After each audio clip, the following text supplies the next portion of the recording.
اب تیسرا نقطہ ذرا کڑوا ہے. اب تک کی باتیں تو آپ کو اچھی لگی ہوں گی، اب کڑوی بات ہے.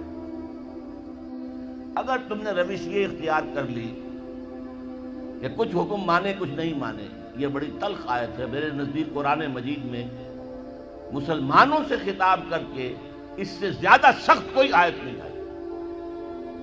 افتؤمنون ببعض الکتاب وتکفرون ببعض، کیا تم ہماری کتاب شریعت کے بعض حصے کو مانتے اور بعض کو نہیں مانتے؟ نماز کا حکم کس نے دیا؟ میں نے. نماز تم پڑھتے ہو. سود کی حرمت کا حکم کس کا ہے؟ میرا ہے، اور اسے تم چھوڑنے کو تیار نہیں ہو.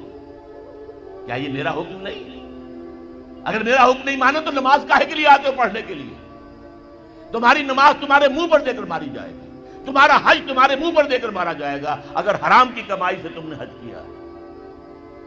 مال حلال سے حج ہو وہ حج مبرور ہوتا ہے.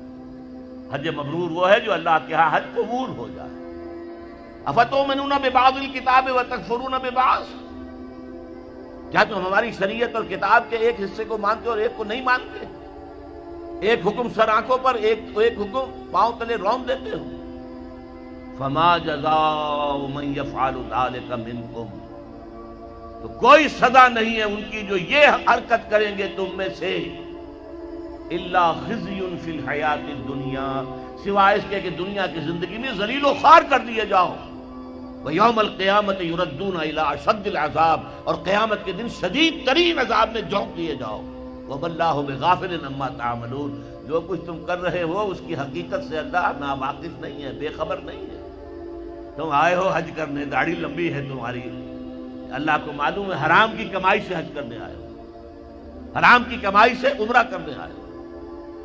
تم نے مسجد تو بڑی شاندار بنوا دی، تمہارا کاروبار تو حرام کا ہے، سٹے اور جوئے کے اوپر کاروبار کر رہے ہو، بینک سے سودی قرضہ لے کر کاروبار کر رہے ہو. تو مسجد بنانے کا کیا تمہیں ثواب ملے گا؟ اللہ تعالیٰ کو تو نفقات جو ہیں، صدقات و نفقات صرف وہ قبول ہیں جو پاک اور حلال کمائی سے ہو. حرام کی کمائی سے تم نے کچھ بھی لٹا دیا ہو، اللہ کو ایک ڈھیرے کی اس کی قوت نہیں. اب اس میں دو سزائیں بیان کی ہیں. فما جزاء من يفعل ذلك منكم الا خزي في الحیات الدنیا، تم میں سے جو کوئی بھی یہ حرکت کرے گا کہ دین کے ایک حصے پر عمل ایک پر نہیں، اس کی سزا اس کے سوا کچھ نہیں ہے کہ دنیا کی زندگی میں ذلیل و خوار کر دیے جائیں. یہ تو نقد ہے جو دنیا میں ملتا ہے، اور آخرت میں جو سزا ملے گی وہ یوم القیامت یردون الی اشد العذاب، اور قیامت کے دن شدید ترین عذاب میں جھونک دیے جاؤ. اب آپ دیکھیے پہلا عذاب تو ہماری نگاہوں کے سامنے ہے، ہمارے ماتھے پر لکھا ہوا ہے. آج ہم بعض لوگوں کے نزدیک 150 کروڑ انسان ہیں مسلمان، ہر چوتھا انسان مسلمان ہے. کم سے کم 125 کروڑ تو ہے ہی ہے، گویا کہ ہر 5واں انسان مسلمان ہے. کتنا بڑا علاقہ ہمارے قدموں تلے ہے. جائیے ادھر انڈونیشیا کے دور دراز درازوں سے چلیے، جو جزیرے ہیں ان سے، اور چلے جائیے موریتانیہ تک، سالڈ علاقہ ہے مسلمانوں کا. بیچ میں آپ سوچیں گے ہندوستان بھی تو آ گیا، وہ مسلمانوں کا نہیں.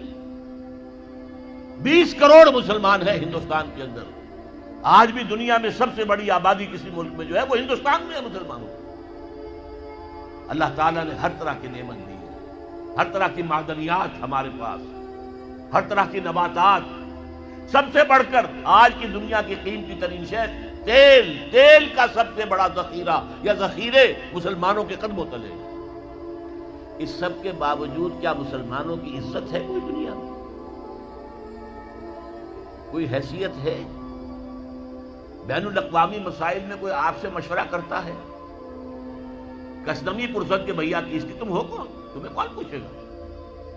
ہم تو G7 بیٹھیں گے، G8 آ جائیں گے، G13 آ جائیں گے، G15 ہوں گے، اور کوئی مسلمان ملک نہ G7 میں، نہ G15 میں، نہ 3 میں، نہ 13 میں، کہیں نہیں.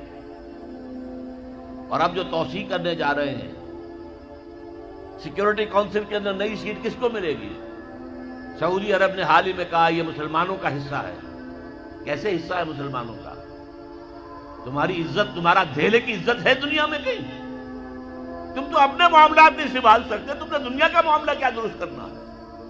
تم تو ہمارے ہاتھ بکے ہوئے ہو، پاکستان ہماری جیب میں پڑا ہوا ہے، سعودی عرب جو ہے وہ تو نامعلوم کب سے ہماری جیب میں ہے۔ تمہاری حیثیت کیا ہے؟ تم ہو کون؟ وہ ملے گی سیٹ اگر تو بھارت کو ملے گی، پاکستان کو ملنے کا کوئی سوال نہیں۔ تو یہ عزت کیوں آ گئی؟ کیوں نہ رہی ہماری؟ یہ ذلت کیوں آ گئی؟ فرمایا خزی فی الحیات الدنیا، دنیا کی زندگی میں رسوائی، بے عزتی۔ ایک تو سزا یہ ہے جو آج ہم پر ہے، اور بے کم ہمتی کا عالم یہ ہے، بزدلی کا عالم یہ ہے کہ ہم یہ کہہ کر کھڑے ہو کر کہہ نہیں سکتے کہ انف از انف، تم نے جو کچھ ہمارے ساتھ کیا ہے اب ہمارے میدان میں ہم مقابلہ کریں گے۔ اس طرح بکریوں کی طرح، بھیڑوں کی طرح مارے نہیں کھائیں گے۔ ہے کسی ملک میں یہ طاقت کہ یہ کہہ دے؟ ہاں بیچارے کچھ جانے وہ اپنی جان دے کر اپنا سوسائڈ بمبنگ سے اپنے آپ کو اڑا کے 8-10 کو اور اڑا لیتے، بس اور کیا؟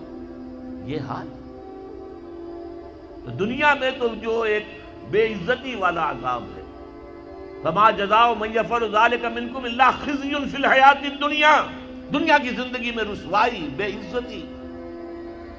اب یوم القیامہ جو ہے مستحق تو ہم اسی کے ہو چکے ہیں کہ شدید ترین عذاب میں جھونک دیے جائیں، وَيَوْمَ الْقِيَامَةِ يُرَدُّونَ إِلَىٰ أَشَدِّ الْعَذَابِ۔